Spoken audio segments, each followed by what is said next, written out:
सुप्रभात भाई बहन। आज दिनांक है 2 जून 2/6/2020, दिन मंगलवार और कक्षा है यह सप्तम, विषय है हिंदी।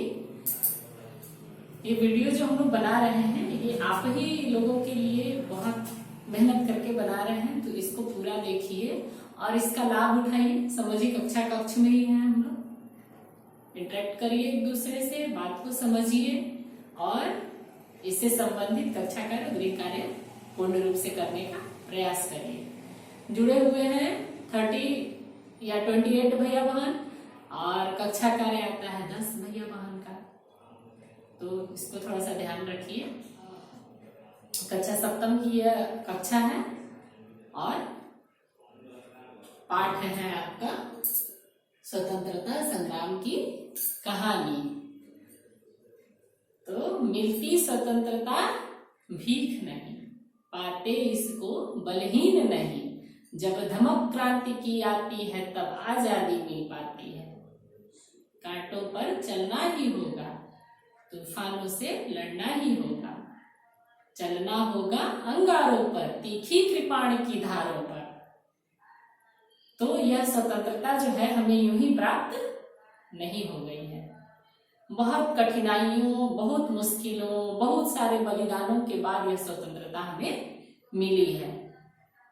अभी हम स्वतंत्र भारत में रहते हैं, अपने अभिव्यक्ति की स्वतंत्रता है, जो चाहे बोलते हैं, जो चाहे करते हैं, जिस भी धर्म को स्वीकार करना चाहे वो धर्म स्वीकार कर लेते हैं, मतलब पूर्ण रूप से स्वतंत्र है। धर्म की स्वतंत्रता है, पढ़ाई की स्वतंत्रता है, आप लोगों को होमवर्क नहीं बनाने की स्वतंत्रता है ना, वीडियो नहीं देखने की स्वतंत्रता है। तो ये जो भारत स्वतंत्र हुआ तो इसमें किन किन देशभक्तों की, वीरों की, क्रांतिकारियों की क्या क्या भूमिका रही है, कैसे हमको स्वतंत्रता प्राप्त हुई है, तो यही इस पाठ में बताया गया है। तो ऐसे तो पूरे स्वतंत्रता की कहानी जो है 1857 का प्रथम जो संग्राम प्रारंभ हुआ था भारत को स्वतंत्र कराने के लिए, और 1947 में भारत स्वतंत्र हुआ, अगस्त 1947 में। तो इन जो इतना लंबा जो काल चला तो उसको एक पाठ में समेटना बहुत मुश्किल है। तो इसलिए लेखक ने क्या किया है कि जब आप पढ़ेंगे पाठ को तो इसको कुछ कुछ पॉइंट में उन्होंने बिंदु में बांट दिया है कि पहले क्या हुआ, फिर क्या हुआ, फिर क्या हुआ। तो इस पाठ में जो है शुरुआत हुई है, जैसे हमारा देश 15 अगस्त 1947 को स्वतंत्र हुआ था, सभी लोग जानते हैं इस बात को, और 1997 में इसकी 50वीं वर्षगांठ मनी। तो आप लोग की वर्षगांठ मनती है, जन्मदिन आप लोग मनाते हैं, बहुत धूमधाम से मनाते हैं, सबको आमंत्रित करते हैं। तो वैसे ही 1997 में पूरे भारतवासियों ने बहुत ही सम्मान पूर्वक, हर्षोल्लास के साथ स्वतंत्रता दिवस को मनाया। अभी भी आप लोग मनाते हैं, विद्यालय में आते हैं, उस दिन श्वेत वस्त्र पहनते हैं, मिठाइयाँ खाते हैं, एक दूसरे को बधाई देते हैं, झंडा फहराते हैं। तो इस प्रकार हम कितने सारे देशभक्ति के गीत बजते हैं। तो ये जो है बहुत सारा हम लोग कार्यक्रम करके और इस स्वाधीनता संग्राम के विजयोत्सव को मनाते हैं। तो यह स्वतंत्रता जो है प्रारंभ कैसे हुई, स्वतंत्रता संग्राम जो है प्रारंभ कैसे हुआ, कैसे लोगों के मन में विचार आया कि अब अंग्रेजों का शासन बहुत दिनों तक हम लोगों ने सह लिया, अब और बर्दाश्त नहीं होता है। तो इसके लिए क्या क्या कार्य शुरुआत में करने होंगे, किस किस प्रकार के कदम उठाने होंगे कि यह स्वतंत्रता हमें प्राप्त हो और बिना ज्यादा नुकसान किए प्राप्त हो। तो इसके लिए 2 वर्गों में बट गया था, एक नरम दल और एक गरम दल। नरम दल के नेता जो थे वो चाहते थे कि अहिंसात्मक तरीके से भारत को आजादी मिले, ज्यादा हिंसा न करनी पड़े, और गरम दल के जो क्रांतिकारी जो वर्ग था वो जान गया था कि अंग्रेज जो है वो इतने सीधे सच्चे नहीं हैं कि वो अपने मन से चले जाएं। जिन्होंने इतने वर्षों तक शासन किया, इतने अत्याचार किए भारतीयों पर, वो ऐसे ही भारत छोड़कर चले जाएंगे, यह संभव नहीं है। तो दो वर्ग जो है अपने अपने तरीके से स्वतंत्रता संग्राम के लिए लड़ाई लड़ रहा था। भारत एक ही था लेकिन वर्ग दो बट गए थे, एक नरम दल और एक गरम दल। तो यहाँ मैं बताना चाहती हूँ आप लोगों को कि सन 1914 में जब प्रथम विश्व युद्ध छिड़ा था तो उस समय भारतीय बहुत अधिक मात्रा में सैनिक बने हुए थे अंग्रेजों के।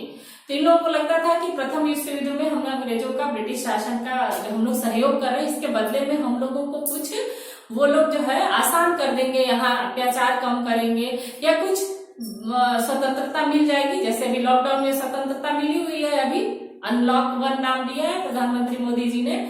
तो वैसे ही भारतीयों को भी लग रहा था कि प्रथम विश्व युद्ध में हम लोग ब्रिटिश का जो ये साथ दे रहे हैं, इसके बदले में हमें कुछ न कुछ जो है सुविधाएं प्राप्त होंगी। लेकिन सुविधाओं के अंग्रेज तो कुटिलता के पराकाष्ठा को लांघने वाले व्यक्ति, कभी वो भारतीयों को समझ ही नहीं पाए थे। तो इसके बदले में उन्होंने क्या किया कि रॉलेट एक्ट पारित कर दिया। कि अब रॉलेट एक्ट क्या था कि जो भी भारतीय अगर संदिग्ध पाया जाता है या उसके क्रियाकलाप संदिग्ध पाए जाते, संदिग्धता क्या उस समय थी, उस समय कोई चोरी डकैती ये सब तो कार्य संदिग्ध था नहीं, माने सरकार के विरुद्ध अगर कोई भी क्रियाकलाप में वो पाया जाए उसको क्या करिए, तुरंत गिरफ्तार करके जेल में डाल दीजिए और नजर बंद कर दीजिए, जेल ही में मत डालिए, उसको किसी से मिलने जुलने नहीं दिया जाए। जो पहले से ही जेल में बंद है, गिरफ्तारियां चलती रहती थी उस समय, तो जो पहले से जेल में बंद है उनको और दूसरे जगह भेज दिया जाए, तो और भी किसी से मिले जुले नहीं। तो रॉलेट एक्ट के द्वारा जो है इसका पूरे भारतवासियों ने विरोध शुरू कर दिया। यहीं से देखिए प्रारंभ होगा। अंग्रेजों ने नियम पारित कर दिया कि जो भी क्रियाकलाप में पाए जाएंगे भारतीय ब्रिटिश सरकार के विरुद्ध में, उनको जो है गिरफ्तार करके जेल में डाल दिया जाएगा। अब भारत में इसका विरोध शुरू हो गया। अब क्या हुआ कि 13 अप्रैल 1919 को जालियांवाला बाग में 20,000 स्त्री पुरुष इकट्ठे हो गए इसी एक्ट के विरोध में। क्या हुआ कि बैसाखी का पर्व था, बहुत सारे व्यक्ति जो है उस जालियांवाला बाग में इकट्ठे हुए, 20,000 के करीब। और उस समय सभा में इतने सारे लोगों का इकट्ठा होना वर्जित था। जनरल डायर ने क्या किया कि उन सभी पर गोलियां चलवा दी। सोच लीजिए, थोड़ा कल्पना करिए, निहत्थे जिनके हाथ में कुछ भी नहीं, वो युद्ध करने तो गए नहीं थे, वो तो अपना बैसाखी का पर्व के लिए और रॉलेट एक्ट के विरोध में वहां इकट्ठे हुए थे। तो इतने सारे लोगों पर एकाएक जो है गोलियां जनरल डायर ने बरसा दिया। कुछ लोग भगदड़ के कारण मर गए, कुछ गोलियों के कारण मर गए। वो जो बाग था उसमें जितने भी दरवाजे थे, इतिहासकारों ने बताया कि सभी दरवाजों को बंद कर दिया गया, जिससे वो कहीं से भी अपने प्राणों की रक्षा नहीं कर पाए और उसमें मर गए। जालियांवाला बाग हत्याकांड में 20,000 के करीब जो है स्त्री पुरुष बच्चे सब इकट्ठा हुए थे। पूरा देश जो है इस निर्मम हत्याकांड से अवाक रह गया। किसी को कुछ भी समझ में नहीं आया कि ऐसा भी करवा सकते हैं अंग्रेज, कि इतने बड़े समूह पर गोलियां उन्होंने चलवा दिया। पूरा देश जो है वो सुलग उठा, आग जल उठी पूरे देश में कि अब अंग्रेजों का अत्याचार बर्दाश्त करना मुश्किल है। इसके बाद क्या हुआ कि असहयोग आंदोलन की शुरुआत गांधी जी ने की। 1920 में कलकत्ता में कांग्रेस का एक अधिवेशन हुआ। ये नरम दल के कुछ नेता लोग थे, तो इनका अधिवेशन हुआ 1920 में कलकत्ता में। इसमें उन्होंने क्या पारित किया कि पूर्ण स्वराज्य की घोषणा की। बोले कि नहीं, अब ये छोटा मोटा युद्ध करने से लाभ नहीं मिलेगा, स्वतंत्रता प्राप्त नहीं होगी। इन्होंने पूर्ण स्वराज्य की घोषणा कर दी। कि जब ब्रिटिश सरकार को यह बात पता चली तो और जो अत्याचार बढ़ गए अंग्रेजों के भारतीयों पर, बल्कि ये तो अब थोड़ा सा युद्ध करने लगे थे ये लोग, तो अब बैठक करके और नया नया नियम पारित कर रहे हैं। इसके बाद क्या हुआ कि 1921 में सहयोग आंदोलन गांधी जी के द्वारा प्रारंभ किया गया, जिसमें लोगों ने, भारतीयों ने क्या किया कि अपने जितनी भी सरकारी नौकरियां थी वहां से उन्होंने इस्तीफा देना प्रारंभ कर दिया। जितने भी विदेशी सामान थे उनका बहिष्कार शुरू कर दिया। जितने भी विदेशी सामान की दुकान थी वहां जो भारतीय स्वतंत्रता संग्राम के सेनानी थे वो लोग जाकर उन दुकानों को बंद करवाने लगे। इसके बाद पूरे देश में असहयोग आंदोलन प्रारंभ हो गया। जो जहां था, जितने भी युवा की टोली जो बनती थी युवाओं की, वो लोग चादर लेकर घूमते थे गीत गाते हुए देशभक्ति के। और जो भारतीय थे वो लोग खिड़की में से अपने इतने महंगे महंगे जो है सामान, जो सिल्क की वस्तुएं थी, जो भी विदेशी सामान था, उसको उस चादर में खिड़की से फेंक देते थे। इस प्रकार एक बहुत बड़ा आंदोलन ये प्रारंभ हुआ, असहयोग आंदोलन। इससे पूरे ब्रिटिश सरकार की सत्ता जो है वो हिलना प्रारंभ हो गया। उन लोगों को लगने लगा, अंग्रेजों को, कि भारत को अब लग रहा है कि कुछ समय के बाद छोड़ना पड़ेगा। लेकिन जो चीज में व्यक्ति को आनंद आए, है ना, उसको बहुत सारी सुख सुविधाएं मिले, आय का मुख्य स्रोत हो। और अंग्रेजों के लिए क्या है, उनका व्यवसाय, सबसे बड़ा चीज अंग्रेजों के लिए क्या है, जहां से उनके आय का स्रोत बढ़े। तो भारत तो उनके लिए क्या था, एक व्यापार का बहुत बड़ा केंद्र था। इतनी आसानी से वो लोग इसीलिए यहाँ से जाने का नाम नहीं ले रहे थे। कितने भी दमनकारी नीति अपनाना पड़े, कैसे भी विध्वंस करना पड़े, लेकिन रहेंगे भारत में ही, क्योंकि यहाँ से बहुत बड़ी मात्रा में उनको धनोपार्जन का साधन था। यह बहुत बड़ा धन का भंडार था भारत में। तो इसलिए वो लोग जो है यहाँ से जाने का नाम नहीं ले रहे थे। इसके बाद क्या है, नमक कानून। नमक कानून के अंतर्गत क्या था कि अंग्रेजों ने भारत में नमक बनाना वर्जित कर दिया। एक अपराध की श्रेणी में आता था, जबकि सभी लोग जानते हैं कि समुद्र के खारे पानी से जो है नमक तैयार होता है। भारत 2 जगहों से घिरा हुआ समुद्र से, तो नमक बनाना वर्जित था, अपराध की श्रेणी में आता था। क्या करते थे कि इंग्लैंड से नमक का आयात करते थे और यहाँ ले आकर यहाँ की मंडियों में बेचते थे, और उस नमक पर दुगुना धन वसूलते थे, टैक्स के रूप में, कर के रूप में दुगुना धन वसूलते थे। अब सोचिए आप कि नमक जो है वो भोजन का मुख्य, बिना नमक के स्वादहीन भोजन लगेगा, और उस पर उन्होंने कर लगा दिया था। कितनी बड़ी कुटिलता थी कि नमक जो अनिवार्य, भोजन का अनिवार्य अंग है, और उस पर कर लगा दिए। बहुत जो है दिनों से। अब क्या होता है कि जब हम परतंत्र रहते हैं तो जो सामने वाला बोलता है उसको चुपचाप सहन कर सकते और कुछ कर नहीं सकते। तो भारतीयों ने इस चीज को स्वीकार कर ही लिया था, नमक कानून को। लेकिन गांधी जी ने जो है नमक कानून को तोड़ने का योजना बनाई। बहुत सारे जो कांग्रेसी नेता थे उन्होंने कहा कि ये जो पूर्ण स्वराज्य का आपने घोषणा किया है और अभी आप नमक तोड़ो कानून जो है ये करने जा रहे हैं, तो उस पर पूर्ण स्वराज वाले जो आपका नियम है उस पर असर पड़ेगा, लोगों का ध्यान जो है वहां से हट जाएगा, तो ये ज्यादा जरूरी नहीं है। लेकिन गांधी जी के मन में ऐसा विचार आया कि नहीं, सबसे पहले जो है शुरुआत अगर की जाए और सफलता अगर प्राप्त हो जाए तो आगे का मार्ग अपने आप प्रशस्त हो जाता है। तो इन्होंने क्या किया कि 12 मार्च 1930 को दांडी यात्रा आरंभ की और 5 मई 1930 को गांधी जी सहित अनेक नेताओं को गिरफ्तार कर लिया गया। 28 दिन तक दांडी यात्रा जो पैदल चली थी।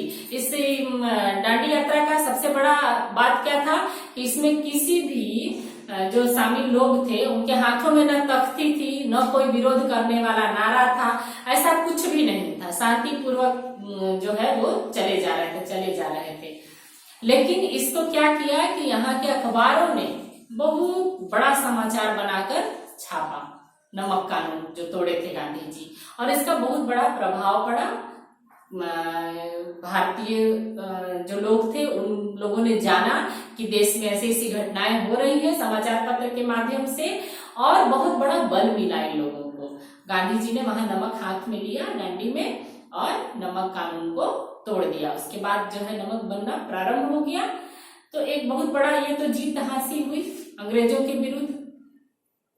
अगले में आप जो है ये तो हो गया जो नरम दल के नेता थे उन्होंने किस प्रकार से कार्य किया।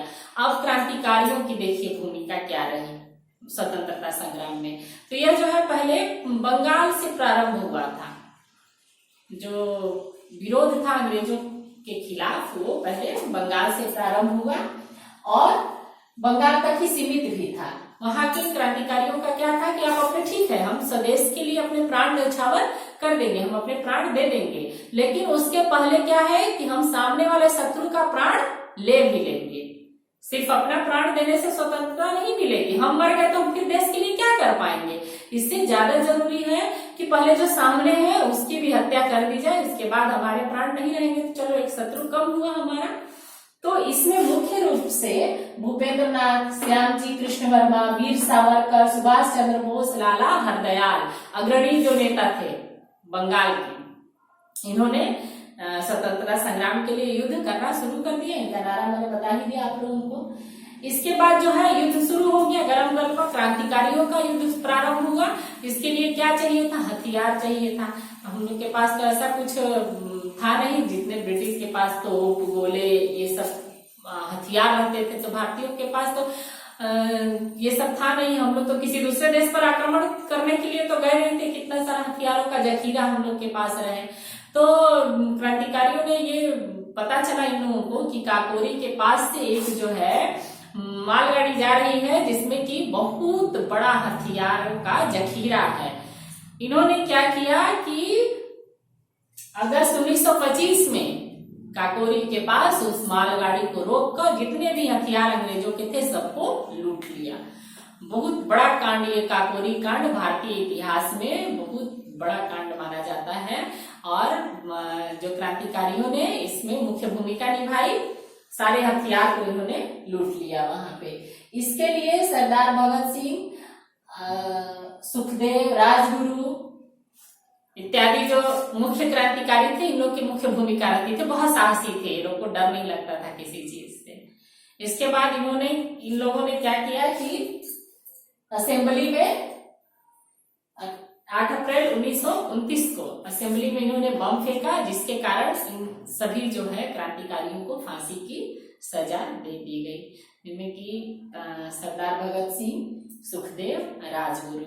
बार बार ये लोग आक्रमण करते थे अंग्रेजों पर और असफल हो जाते थे। तो इनका कहना था कि अंग्रेज जिन्होंने अपने कानों में तेल डाल रखा है उनको जगाने के लिए, अपनी आवाज उन तक पहुंचाने के लिए अब बम फेंकना अनिवार्य है। और इस प्रकार भारत ने अपने महान सपूतों को बलिदान किया इस आजादी को पाने के लिए। इसके बाद आजाद हिंद फौज की गठन की सुभाष चंद्र बोस ने।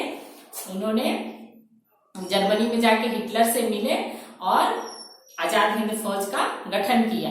एक अलग सेना ही बनाई उन्होंने। बहुत ही पढ़े लिखे व्यक्ति थे सुभाष चंद्र बोस और विदेश से ही रहकर भारतीय लोगों को उत्साहित करते थे अपनी सेना के द्वारा। भारत स्वतंत्रता के लिए बहुत बड़ा योगदान था इनका। और इन्होंने 3 मुख्य नारे दिए थे। पहला नारा क्या था, तुम मुझे खून दो मैं तुम्हें आजादी दूंगा। तो खून दो माने क्या कि तुम अपने प्राणों को बलिदान करो, बदले में मैं तुम्हारे भारत को आजाद कराऊंगा। ये उनका मुख्य नारा था। दूसरा नारा था जय हिंद, उसको हिंदुस्तान की जय बोलना कि हमारा भारत जो है वो परतंत्र अवश्य है लेकिन इसकी विजय हो, ये हमेशा स्वतंत्र, हमेशा के लिए स्वतंत्र हो जाए। और तीसरा था दिल्ली चलो, अंग्रेजों को परास्त करने के लिए। और 9 अगस्त 1942 को मुंबई में एक बहुत बड़ा सभा आयोजित की गई और भारत छोड़ो आंदोलन। और इसी आंदोलन के तहत गांधी जी ने करो या मरो नारा दिया भारतीयों के लिए। उन्होंने कहा कि अब प्रत्येक भारत वासियों को, चाहे वो स्त्री हो, पुरुष हो, बच्चा हो, उसको यह मान लेना चाहिए कि भारत स्वतंत्र हो चुका है या होगा। तो इसके लिए कुछ भी करो या मरो, करने या मरने के लिए तैयार रहना पड़ेगा, क्योंकि अब जो है हाथ से बात आगे पहुंच चुकी है और यह अंग्रेज इतनी आसानी से भारत छोड़कर जाने वाले नहीं है। और यह जो भारत छोड़ो आंदोलन जो था, यह मुंबई के एक बहुत बड़े मैदान में इकट्ठा हुआ जहां अंग्रेजों ने आंसू गैस का प्रयोग किया और वहीं पे श्रीमती अरुणा आसफ अली ने भारतीय झंडे को फहराया। और 9 अगस्त 1942 को रात में ही बहुत सारे नेताओं को, कांग्रेसी नेताओं को गिरफ्तार कर लिया गया। पूरे भारत में गिरफ्तारी का आंदोलन चला। और इसके बाद ही 15 अगस्त 1947 को हमने आजादी का पहला सूर्य देखा। और इतने सारे बलिदानों के बाद, इतने सारी गिरफ्तारियों के बाद, इतने सारी चीजें खोने के बाद ये जो आजादी हमें प्राप्त हुई है, आशा करते हैं कि हम सभी इसका सम्मान करेंगे और अपनी आजादी का गलत प्रयोग नहीं करेंगे और अपने जो वीर क्रांतिकारी हैं, देशभक्त हैं, उनको हमेशा उनकी जो कार्य हैं, वीरोचित जो कार्य हैं, उनको हमेशा स्मरण करेंगे। ये हमारे दिमाग से कभी भी उतरने वाले व्यक्ति नहीं है। जो इन्होंने किया उसके कारण ही हम आज स्वतंत्र भारत में सांस ले पा रहे हैं। और हम स्वतंत्रता कितनी खराब चीज होती है ये अभी हमें पता लग रहा होगा जब हम घरों में कैद हो गए हैं, कि जब घरों में हम कैद हो गए हैं तो इतना बुरा लग रहा है। जब हमारा पूरा देश ही परतंत्र होगा तो उस समय हम कैसा अनुभव कर रहे होंगे। तो ये था आप लोगों का पाठ, स्वतंत्रता संग्राम की कहानी। इसको आप कुछ इसके लिए गृह कार्य है, 2 प्रश्न मैं दे रही हूँ जो आप स्वयं से करेंगे इसको। और गृह कार्य के रूप में इस पहले तो इस पाठ को, इस वीडियो को 1-2 बार और ध्यान से इसको देखेंगे। और गृह कार्य है आपका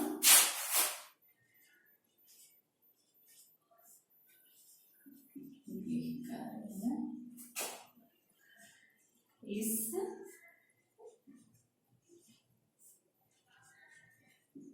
पाठ में वर्णित मैंने दिए गए आंदोलनों के बारे में,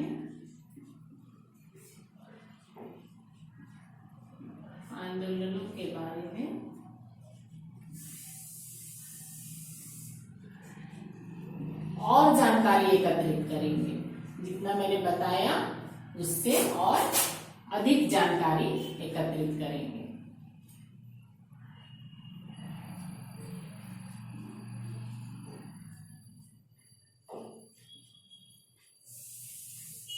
और अधिक जानकारी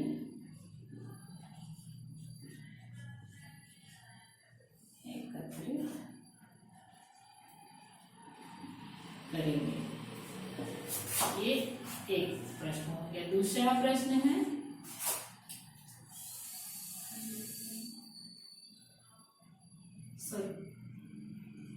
स्वतंत्रता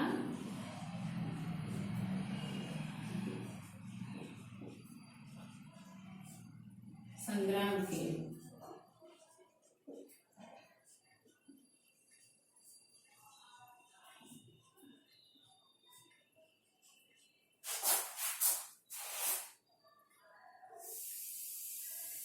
स्वतंत्रता संग्राम के क्रांतिकारी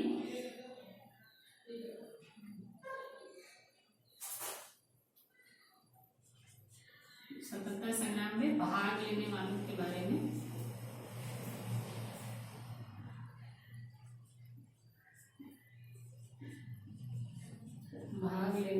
की एक सूची बनाएंगे। सूची बनाए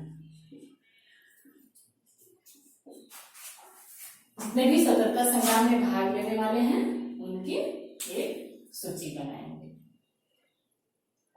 ये 2 गृह कार्य के प्रश्न हैं, इनको पूर्ण करेंगे कॉपी में और इस पाठ को ध्यान से पढ़ेंगे। धन्यवाद।